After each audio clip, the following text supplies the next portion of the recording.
podcast. And today I have a really exciting guest for you guys. Jason Dyer is a chief marketing officer at the Chief Outsiders Group, which is a network of fractional CMOs.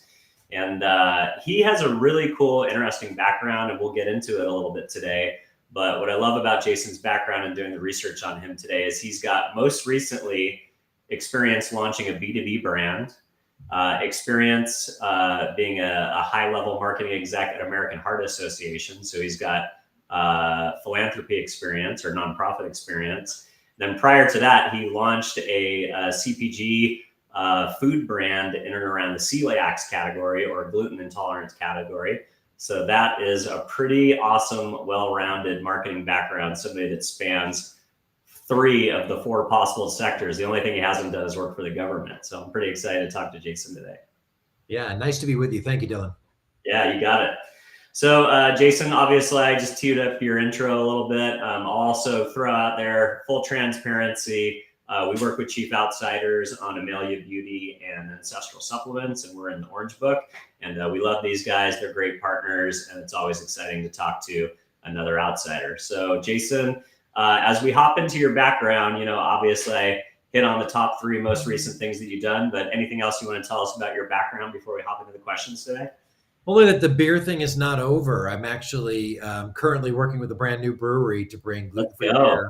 Yeah, and so it's one of those things I just can't put down. So it's a passion project. So I've got the chance to continue that, and so I'm really looking forward. This month, as a matter of fact, I'm going to be brewing again.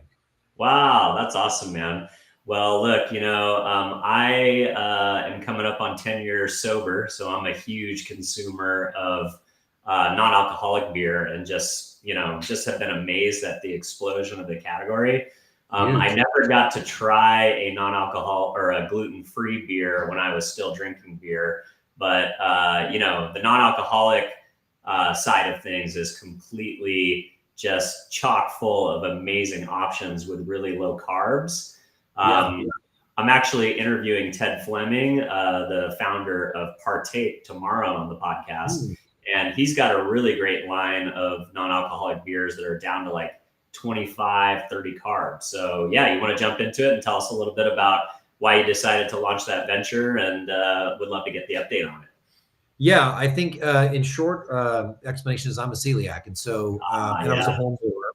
I was brewing at home when I found out I had celiac disease, immediately took beer off the menu for me. Wow. And so that sort of launched me on this. How do I figure this out? How do I find a good product? And over the years, that what got me started in the category. And it's just something that I still, even through my own efforts, haven't been able to completely lock down. And so, we've gone through lots of fits and starts. And unfortunately, the last one was disrupted by COVID. And it was our last big effort to try to bring a product to market again in the United States. And we just couldn't survive the pandemic. So since then, I've been trying to figure it out. How do I do this? How do I make it work again?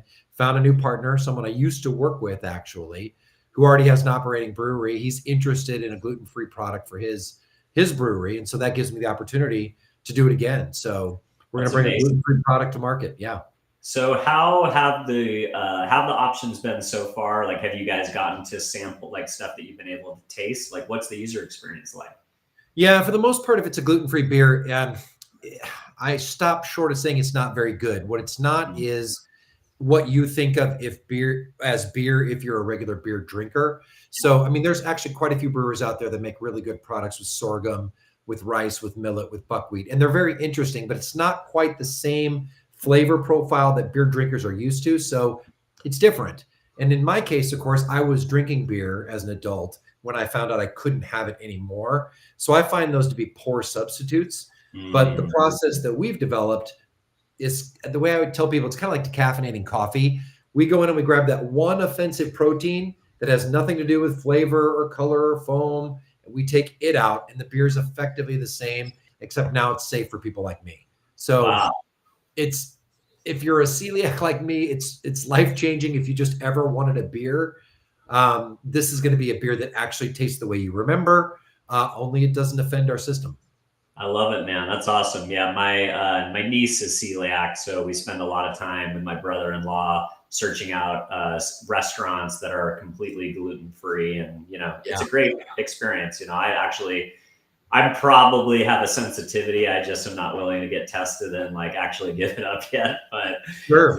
42, and so far it hasn't, completely ruined things for me. But well, I'm interested. How do you, as a specialty brewer, how do you plan on attacking the kind of the tier 3 system that the alcohol industry is regulated under, where you need to have distributors, and like how do you go direct to consumer? Are you guys going to start with like trying to roll it out regionally? Are you going to use like a Vino shipper or something so you guys can ship online? Like what's the go-to-market strategy?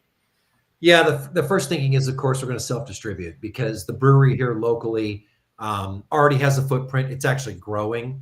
And so there's some advantages to self-distributing, because, of course, the margin is better for the brewer. You keep a larger share of it, but it adds the complexity of the trucking and, of course, all the direct retailer relationships. But that's the best way to get started for a smaller brewery, because you control more of the value chain. You control the experience. And if you're a celiac and you're going to make a celiac beer or a gluten-free beer, that value chain is actually really important, because, for example, we can't keg a beer and take it to a regular bar unless we really trust that bar to take care of their lines, so that the patrons like me don't unintentionally get cross-contaminated. So we're going to start with full control, self-distribution, and then we're toying with a strategy that would let us take it outside of our own region. But that's sort of long-term. Right now, we're going to start in our backyard. We're going to prove the model out, prove it to the consumers that care. Then we will expand. Yeah, I think that's a great idea. I've worked with wine clients in the past, and it's kind of like the Facebook. You guys are kind of forced to because of the tier 3 system, but Yes. I think it's best to attack an alcohol brand or a spirits brand or a beer brand. Start local. Figure out. I talked to a wine company recently. If they get 140 accounts, they're a profitable business and on their way to being evaluated for $10 million. So you find a few regional franchises that have a few doors, and you can kind of tie in, and it seems like sure there's no shortage of opportunities there in Texas to start local. It's true. And I just actually think local's better. I mean, we've seen in the beer industry, for example, there's been a rise of some craft breweries who were acquired for major dollars and then went national, and it's been a struggle for most of those brands. I actually like the idea of beer being local. And so if we can start there, not only is that probably strategically smart, but I just think it's better. I think people like a local brewer. And so we want to be able to be that. Yeah, no, I love that idea. Well, cool. Hey, I want to hop into your experience as a fractional at Chief Outsiders. So first of all, what made you decide to go fractional? It is a trend right now. It's kind of hot, with especially, the industry saying the death of the full-time CMO is upon us. But I mean, from all the Chief Outsiders that I've spoken to, they love it. They're having the best years of their career, the best years of their life. They love the idea of working on multiple pieces of business and getting to flex their brain in different ways. They love the partnership effect that it comes from having a network of fractionals like Chief Outsiders. So tell me a little bit about why you decided to go fractional, and what do you love about fractional marketing roles? I mean, you've nailed it. It's the different clients with the different challenges. It's very, intellectually stimulating. It's also just fun. The clients that come to us, they're looking for growth, and they're ready to really look to someone to help them do that. And so by the time we get engaged, they're really interested in our experience, interested in the suggestions that we can make, because it's a material difference for them, which is different than being, in many cases, the corporate CMO. A lot of times what happens is you move up that food chain, if you will, and you go through your career, you reach a point where the majority of your work is really political, or at least it's all human management, right? And I'm not saying that's not a good experience, because it is, but you get separated from getting your hands on the work that really you can see an immediate impact and see the growth impact that business and the people that run it. And that's really rewarding. If you're in a position actually to make an impact that you can see pretty quickly, and then see that what that does to the people involved in that business, it's just really fun. So you get your hands on the work. It's a little less political, and it's a little more tangible. And of course, it's different. So I've had lots of different clients now in lots of different industries, and it's the variety of that is just really exciting. Yeah, I love that. I worked for Howard Bragman right out of college, who was the founder of the PR firm Bragman, Nyman, and Caffarelli. And he actually sold BNC to Interpublic specifically for the thing that you mentioned, which is that he wasn't doing PR anymore. He was managing the HR, department and figuring out what tax system to use. And, yes, there was a lot of high level strategy and leadership going into being the CEO of a large PR firm, but he sure as heck wasn't doing a lot of PR work anymore. Right. So I imagine for guys like you who've got this wealth of experience, it's probably fun to kind of roll up your sleeves and get back into the nitty gritty, so to speak. It's definitely fun. And, the other thing is it's just enjoyable to be in such an active role. You do get separated from the business. And so it's really fun to sort of get in there and actually build these things. A lot of times too, you're a CMO, you've risen to a company that's fairly mature if they have a CMO that's full-time. And in those mature companies, you might not always be building and growing at the rate that you are maybe when you were a younger person in your career. In this role, everybody that comes to us is looking to accelerate growth. And I have found through my career that that's the job I gravitate towards. It's the thing that's broken, the thing that's stuck, or the thing that really is looking for hyper growth. Those are the things I've always sort of found myself in charge of. This role fractionally puts me into that every single day. So I really get to work on growth, acceleration, and I just think that's a lot of fun. Yeah, no, that's really cool. And I imagine, a lot of the fractionals that I've spoken to, whether they're part of chief outsiders or independent fractionals, they tend to have a vertical that is maybe an inch wide and a mile deep, which I think is good, to have category experience. So, I've interviewed one chief outsider that, was the CMO of only small to medium-sized restaurant QSR brands. And I've interviewed one that has like a really deep B2B portfolio. I think you're the first one that I've come across, as I alluded to at the beginning of the conversation, that has B2C experience, nonprofit experience, and B2B experience. So do you kind of look for projects across the spectrum, or is there a sweet spot for the types of things that you want to get involved with, or how do you decide which projects to take on? Yeah, it's a great question. I think the answer is that I look for anything that's interesting where I feel like I can actually make a difference. I do see some things come across my desk where while I'm certain, and I'm sure my colleagues do as well, that we could do that job, I know the strength of our group, and there's someone in our group that's better for that client. And so I would prefer that client get that person that's best suited to their challenge. So there are things I turn down, but I'm definitely, it's driven by what I find interesting. I do tend to look for things where I have some immediate background because I think that experience is immediately applicable to that client. So like you said, there may be B2C in a beverage space, or there might be B2B in a technology space where I have an awful lot of experience, where it's obvious that I'd like to throw my hat in the ring for those things, right?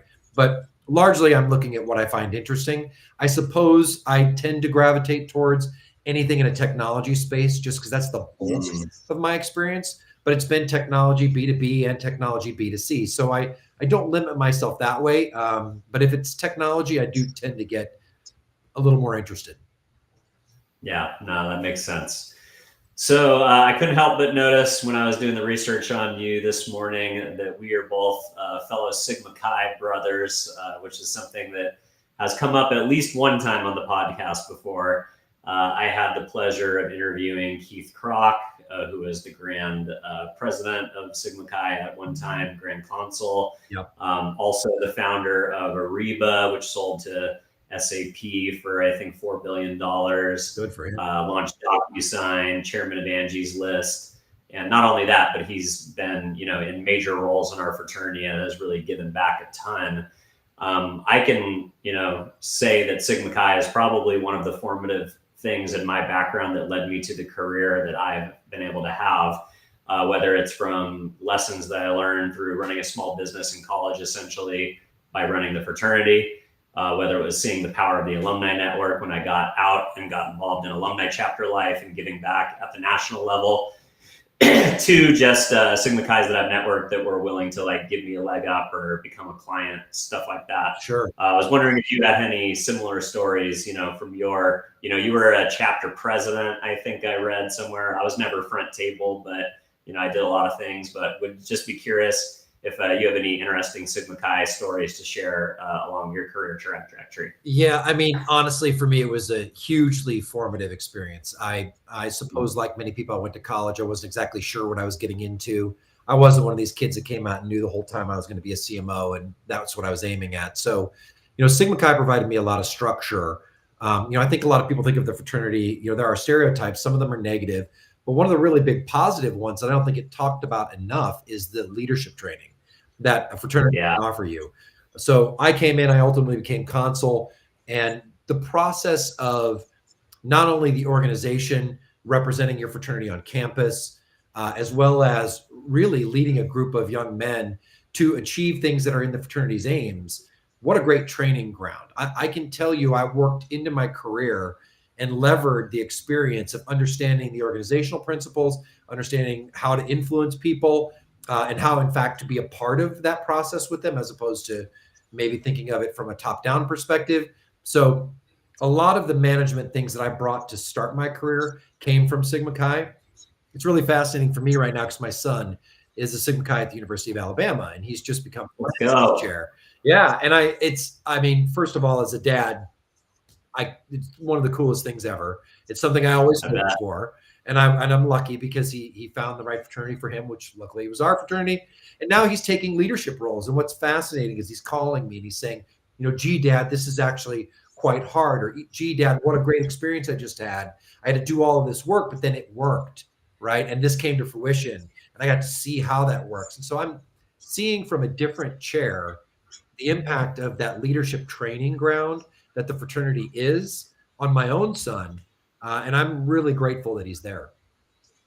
Yeah, that's really cool. I had girls. I had eight. My girls are 8 and 10-year-old, and we weren't planning to have any more kids. And we had a surprise last year, and he was a boy. So yeah, thanks, man. Yeah, I'd kind of written it off and was like, at least I got to initiate my brother, because my brother was a SIG at Washington State, and that was a pretty cool experience to fly up and go to his initiation and stuff like that. But I think as dads, we always have that legacy.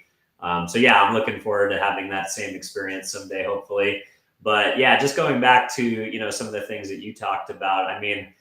For me, I went to film school, so I basically watched movies for my college career, and it was not very hard, but it did kind of get me into the marketing and the entertainment world, which I'm very grateful for. But yeah, as far as leadership and running a small business, it was definitely my undergraduate experience at the fraternity house that really set me up for just starting to understand some of the principles. The main one for me was around, so when I came in, they gave me alumni chairman.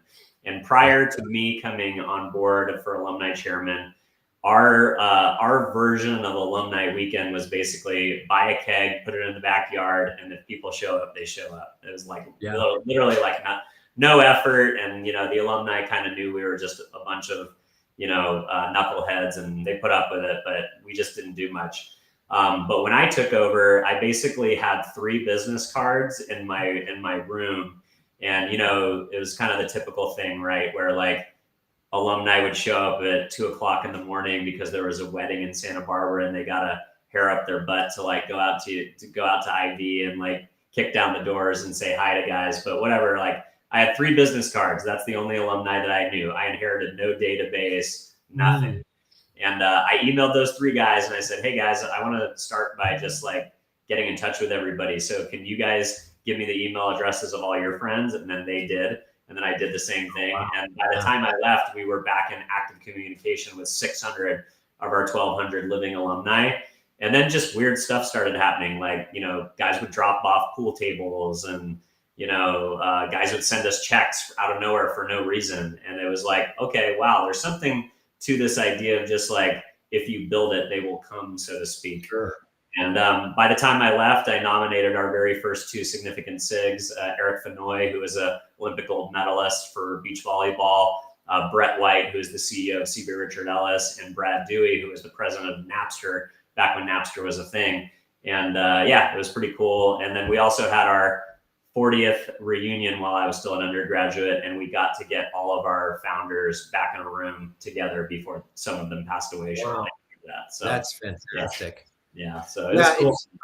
I have found that even now, so I stay involved. I'm the part of the Dallas Alumni Club here, even though I'm sort of between Dallas and Fort Worth. And guy named Ron Hunt runs the Dallas group, and I think it's regarded as one of the better alumni groups. And I've been impressed. He pulls in all kinds of people. I call guys that are in the fraternity. We're going to play in the golf tournament, by the way.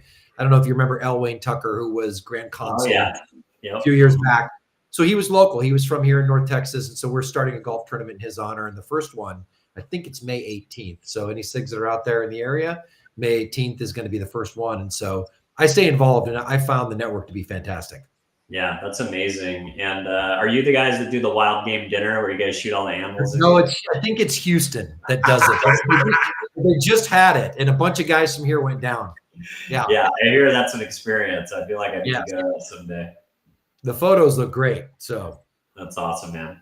Well, cool. Well, I wanted to pivot to another thing that I read in your bio. So I read that you are an avid tennis player in addition to practicing martial arts. I'm a big believer that exercise is not only important for the body and your long-term health, but for me, I use it as like a way to stack my day and to get energy, but I also use it for my creative process. So just curious, how do you use exercise to stack your day? But then also, how does that feed into your creative process as a creative executive? Yeah, I mean, honestly, for me, it keeps my head clear. Long time ago, I was living in New York around the time of September 11th, and there was obviously a lot of stress in that period, right? Yeah. And I've always been pretty active anyway, because I just like to be active. But it came to relief for me during that period because I started marathon training at the time. And so there was job stress, there was country stress, there was every stress you can imagine living there at that time. And I found very tangibly that it kept me even keel. It let me manage a lot of that stress. And so what I saw as something I did because I just enjoyed it quickly became something that I realized was a tool for managing stress, maintaining creativity, and just mental health broadly. So ever since then, and maybe I'm one of those people that as they got older, that was a reason I didn't drop off. I don't know. I'd like to think I was always a guy that was going to keep exercising, but who knows? The statistics are probably against me. Maybe that contributed. But it keeps me mentally well. It keeps me obviously healthy broadly. And I just enjoy those activities. So I played tennis my whole life. I love the game. It's very challenging. It's individual. It's kind of you on an island unless you're playing doubles. But it's, very, very athletic in just about every way. And it's very aerobic as well. And there's power and there's speed and there's all those things. So I've just always loved the game. And so I've stayed playing that. And I got into martial arts, I suppose, in college. Then I had a long layoff period. And I kind of got bored with the workout I was doing and went looking for a heavy bag to hit.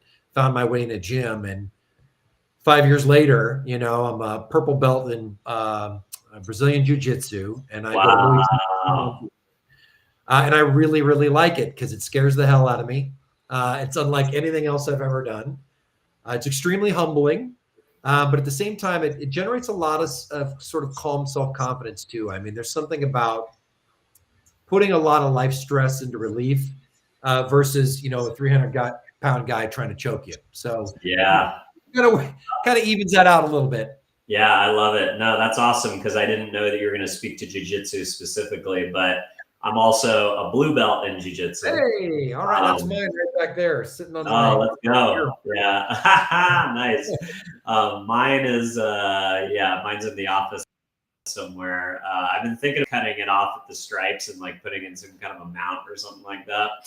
But so I've been on and off with jiu-jitsu basically since high school. I'm sad that I didn't stick with it and like I would have been a black belt by now for sure, or at least, Sure. But I kind of got back into it after starting to listen to Jocko Willink's podcast. Yeah, he's awesome. Yeah, just like the amount of application, of jiu-jitsu to life skills. I'm a surfer, so there's a lot of surfers who are cross training jiu-jitsu right now because being choked out is very similar to being held under a wave. So, to have that, so just to have that like responsiveness of being able to like not freak out, not panic, let the wave have its way with you. And then once it's done, then swim to the top versus trying to fight your way to the top. When it's big and hairy, like on a regular day, you don't have to worry about that stuff. But yeah, I find a lot of application, and I've been really blessed to like meet really cool people through jiu-jitsu. Like, speaking of Jocko, like a guy named Chris King, who actually worked for me, was one of my sales reps. Now runs marketing for Origin up in Maine. Oh, wow. And Yeah. yeah, and another guy that I roll with here in San Diego, his name is Jonathan. He either is or at least has been their e-commerce guy. So, I found it really a great place to meet people as well. Like, like-minded guys that are out there, swapping spit and whatnot, is a great place to like meet, people who are, if you're into jujitsu, like it's kind of like CrossFit or being a vegan, right? Like everybody likes to talk about it. Yeah, it is. I suppose it feels a little cultish that way, but I totally agree with what you said about remaining calm. I mean, I have a little bit of claustrophobia, and man, I had to get over that fast. I mean, real fast. And it does teach you that even though you're feeling extremely uncomfortable, you can actually handle it. It's actually a little surprising what you can handle once you start doing it. And you get used to being uncomfortable. And I think, like you said, used to staying calm and using your head when you're uncomfortable. It does train you on that. And so I've found that to be hugely beneficial. And by the way, I'm jealous about San Diego. I lived there for 5 years in Encinitas, and it's my favorite place. So yeah, it sounds like you've lived in a lot of really cool places. I mean, I'm in Carlsbad, so I'm basically north Encinitas. Yeah. But New York is beautiful. I've never got the opportunity to live there, but I love to visit. Yeah, I've been blessed. Yeah, We moved a lot. Texas too. Yeah. I mean, they've all been good. People will ask me, where was your favorite place? And I'd say, well, I was in these great places at really different life stages. And so they've all been great. I mean, we were in Chicago, we were in New York, we were in San Diego. We've lived in Dallas several times. I worked out of London for a year. I worked out of Latin America for a year. I used to travel to Finland regularly. And so these, they've all been great places for that time in my life. Yeah, no, that's cool. Well, I sadly have been Southern California bound, but I've traveled extensively, and mainly is because my wife is, fifth generation San Diego, and it's hard to take a San Diego native out of San Diego once you get her back. Well, I don't think you should hang your head. It does not suck. It's a great place. No, it's awesome. But, the travel allows me to experience, the richness of like other places and even other countries and stuff like that. So sure. Absolutely. Yeah. Cool. Well, I'd like to pivot the conversation to focus a little bit on my area of the marketing channel. So we focus on the influencer marketing segment. I'm sure you've had experience with influencers across all three of the sections that you've worked in, whether it was philanthropy or direct consumer branding or B2B. But we as an agency are focused on the emergence of the B2B influencers, specifically on LinkedIn as a platform. So we believe that this is the year that LinkedIn officially becomes a creator-centric platform. You're seeing signs that they are rolling out things like thought leader ads, where you can boost a post from somebody outside of your organization as an ad, not just promote assets from your own media channel on LinkedIn. But also just the idea that there are all these folks, experts, solopreneurs, freelancers, et cetera, building followings on LinkedIn around specific niches, around different types of expertise in the B2B world. So as somebody who has some pretty deep experience in B2B, what are your thoughts on LinkedIn becoming a social media platform, an influencer marketing platform? And do you have any experience leveraging it in that way? Yeah, a little. I think what I'm really interested in is I'm glad LinkedIn exists as a way for business people to connect. I find there's a huge difference between LinkedIn and say Facebook or Instagram or any number of other platforms. They're all different in sort of what their strengths are. And so I always am happy that LinkedIn exists so that you've got that business community and they have a place to gather. In terms of influencers, I think it's great because I serve a lot of clients in different industries, right? And like we talked about, sometimes B2B, sometimes B2C, but a lot of these industries are not as visible as, say, consumer packaged goods. I mean, there's a lot of people paying attention to what Coke and Pepsi do, but maybe they're not paying as much attention to a wholesaler that's in a B2B space. But you can get influencers in that space that can aggregate thought leadership in a way there that's very genuine and is underserved. That's what I think is really fascinating about that is you can get through influencers of maybe the really visible nature, some exposure for your brand or for your company, but you can actually get that in so many other ways that as media and the landscape sort of for trades, for example, has changed, this opens up a brand new way to reach audiences in a really, really relevant way. So I'll tell you candidly, I haven't figured out exactly how to use it yet for all of those spaces, but I'm encouraged that it's going on. So I think it's going to open up new vehicles. Yeah, no, it's exciting. Yeah, no, I think what's fun for me is just doing the audits for customers to find out if there are influencers talking about their brands or talking about their category. And obviously in B2B, you can get so niche. For instance, today I talked to a gal who runs B2B for a SaaS company that focuses on end of month reconciliation. So you could figure okay, well, who would be influential to that group of people? And, it's CFOs, it's accounting folks. So whether there are quote unquote influencers talking about accounting, maybe not, but there are definitely freelancers out there that have built a lot of credibility and audiences around that topic.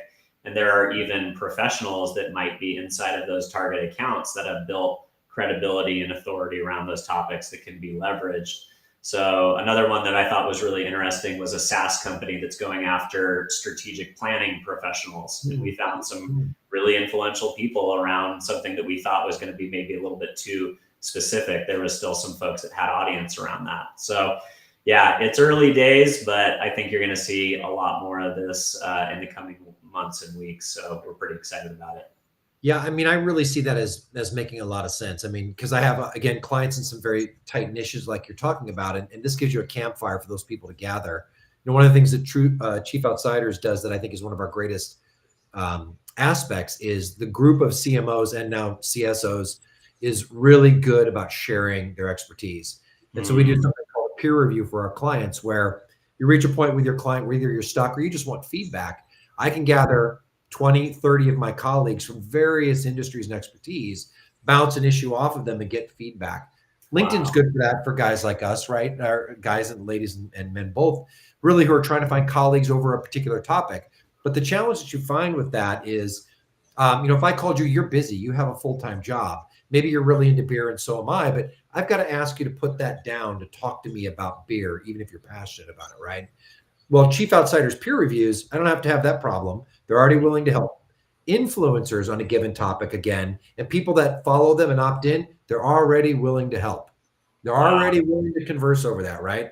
Whereas it's either a part of their day job or they're so passionate about it that you can get dialogue going over something that might seem otherwise too small, or maybe it's a nuisance for your close friends. So, you talk about those influencers starting to gather people together. I think that's actually really, really valuable, particularly in those niche areas where, it wouldn't otherwise come together. Yeah, I love that. And what a cool opportunity, that peer review process. I mean, if you think about it, where else in the world can you get a focus group of 20 to 30 CMOs to give you feedback on a particular marketing challenge that you're facing? You can do that through your friends, but to have a network like that, that's pretty powerful. Right. And my friends, if any of them see this, they're lovely. They're willing to help me, but they have jobs and they have other things. And, the group of Chief Outsiders is really dedicated to helping you. And I've done it for my clients. They've all loved it. Because like you said, they get 20, 30 different points of view that maybe it's something I didn't think of. I mean, I've been a CMO for a while, but it doesn't mean I'm perfect. And you get the strength of this whole group. So it's pretty powerful. Yeah. And the other thing I think is powerful about that is you're not only getting the strength of the network, but the strength of a bunch of CMOs that have different expertise and different skills, different verticals. Yes. A lot of times, my best ideas come from other verticals sometimes. What's beauty doing that could be relevant to automotive, or what's gaming doing that could be relevant to travel? Sometimes getting out of your bubble of your category can be sometimes the key to breaking through with that insight. Right. Exactly. And I don't mean to carry on about the point, but it's just been hugely impactful for my clients. And I found it useful too, because sometimes I've gone to the group because I got stuck on something. Right. And that conversation not only got me unstuck, but brought me fresh ideas. That's cool, man. All right, buddy. Well, hey, we're getting to the final stretch here. So what are you most excited about, say, for the next 6 months to a year in your role as a chief outsider? Yeah, I'm transitioning a little bit. So I've benefited from the Chief Outsiders sort of branding and marketing. And all of my clients to date have come from the organization sourcing them. And so now I've kind of got a new goal where I want to actually build my own pipeline, source my own customers. And even though I've been a marketer for a long time, I've never marketed me. And it's a little strange, to be honest. It's just not something I'm necessarily used to. So I am relying on my colleagues, but that's one of the big things I'm looking forward to for this year is learning how to attract clients and sort of source them myself and bring them into the organization that way. So that's going to be fun. And that's just on top of the general work itself. I mean, it's just fun to deal with different people in different industries with different challenges, be in a position to help them and see them grow. It's just fun. So that's going to be great to continue that, but it'll be great to maybe even do that sourcing them myself for a change. Yeah, that's awesome, man. I love that vulnerability because I think most of us as marketers, we're guilty of doing really great work for our clients, but a lot of times we don't drink our own Kool-Aid and we don't either market ourselves or market our agencies well. Yeah, same. I mean, for me, there were two blessings of COVID. Well, I would say maybe even more than that, but the one that I'll focus on is, prior to COVID, I used to travel 50% of the time, and I had about a $500,000 budget that I would use to either go to conferences, do lunch and learns, all of the kind of the whining and dining of being a revenue guy in the marketing world. And that all came screaming to a halt in COVID, obviously. And we all had to basically learn in real time, how do we become pull marketers versus push sales guys. Sure. And we had to drink our own Kool-Aid. So we launched a newsletter strategy, a blog strategy. We bought media as an agency for the first time. We did influencer marketing as an agency for the first time. We launched this podcast. We launched a podcast for my CEO. So I think there are a lot of really good ways to do it. Having this conversation with you today, I know that you've got the chops and the insights that an audience would find valuable. So I think it's just about, creating that schedule of getting the reps in and doing the things that you need to do to put yourself out there. I think you're going to do great at it as long as you just come up with that roadmap of, here are the next indicated steps that I got to do every single day to get my message out in the market as an individual versus doing it for your clients. Yeah, well, you nailed it. That's what I'm going to try to do. I'm already working on my calendar, trying to set time aside and be diligent about it. It takes some discipline, and I'm just not used to that for me. So, but that's exactly what I hope to do. I love it. Well, awesome, man. Well, hey, great interview. Anything else you want to plug while I've got you? No. I would just plug, Brazilian Jiu-Jitsu. I think more people should do it. Get out of your comfort zone, right? Try it. It's not as scary as you think it is. And I actually think it's really good for you. Yeah, I agree. And then the last thing I'll say on jiu-jitsu is it's not a bunch of tough guys, looking to, figure out how to kill people on the street. Honestly, I've become less aggressive. I was never a fighter. I've never gotten fist fights and stuff like that, even in college or high school. But what it does do is when I get into those interesting situations where I have an awareness, out in the world that I might not be safe for just a moment, I feel like I can, handle myself if I had to. Like I was in the Dominican Republic recently, basically living like essentially a citizen, going around to places that locals go to, not where tourists go, because I was doing a trip that was kind of recon for the cigar industry. And, not that I would ever need to, or, if I had to, at least I know that I can, potentially, hopefully get myself out of a sticky situation. Yeah. Just gives you that base level of confidence, Yeah. And like you said, it keeps you calm, keeps your head clear. And I think you make better decisions that way. Yeah, no, I love it. All right, everybody. Well, hey, if you enjoyed this episode, no matter where you are, wherever you're listening or watching, go ahead and give us a follow or a subscribe. And if you decide to review the episode, that's how we find a larger audience more naturally. And most importantly, if you enjoyed the conversation that I had with Jason today, don't forget to share it with a colleague that you think might get some value from it. And if you're a Sigma Chi, just go ahead and share it with your whole pledge class, because we would appreciate it. The Brotherhood would appreciate it. So anyways, thanks so much, Jason. I really appreciate you coming on. Thank you, Dylan. I appreciate you. All right, we'll talk to you soon. Cheers.